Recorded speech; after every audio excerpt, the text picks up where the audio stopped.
Here's a throwback to when Maya from Mybookgramm interviewed me about The Grave Below. This is Maya, and today I'm excited to talk to Patrick about his book, The Grave Below. You can see all my notes. It's an amazing book. I did a lot of notes. Why did you decide to for your main character to be attached to the Bible even after she became a vampire? Yeah, so there is a long history and evolution of the vampire's relationship with the church. And if you go back a couple hundred years, the vampire was antithetical to the church, and holy objects affected the vampire, couldn't touch a cross and things like that. And then vampire fiction evolved where eventually it was kind of neutral and didn't care. Well, I took the kind of portions of both of those extremes and put them together, and I moved the conflict of the church and the vampire internally.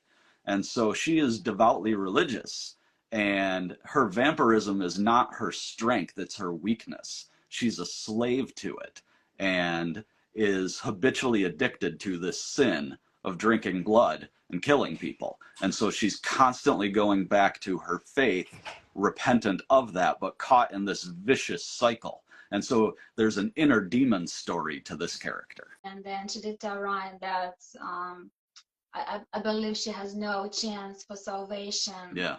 So so that's really dramatic, because living all these centuries, and I think it was centuries, right? What is it, like maybe 3-4 centuries? Yeah. And every day thinking about salvation. Yeah. I would assume every day for her, knowing her character and knowing that it's not possible, no matter how hard she's trying. It's hard. Yeah. Yeah, it absolutely is. The whole story actually can be read as an allegory for modern addiction. As a forensic pathologist, I see drug addiction all the time, but it could be pornography addiction, for example. Her vampirism is allegory for sin. There's no sex in the book, there's no swearing, but it's just violent as all get out. And that was the point, was how evil her sin is. Essentially, all the evil in this amounts to murder and bloodshed. And so that is the theological perspective of a life addicted to some form of sin.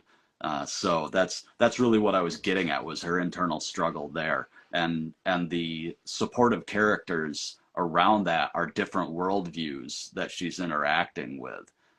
Ryan is the pre-evangelized, the person that is familiar with Christian ideology and the scriptures, but isn't a believer. Sarah is the post-Christian West. She doesn't believe anything. And the character Calvin is works righteousness, where he thinks as long as he's a good person, generally, he can do anything else, and it doesn't matter because the universe and karma will forgive him in the end.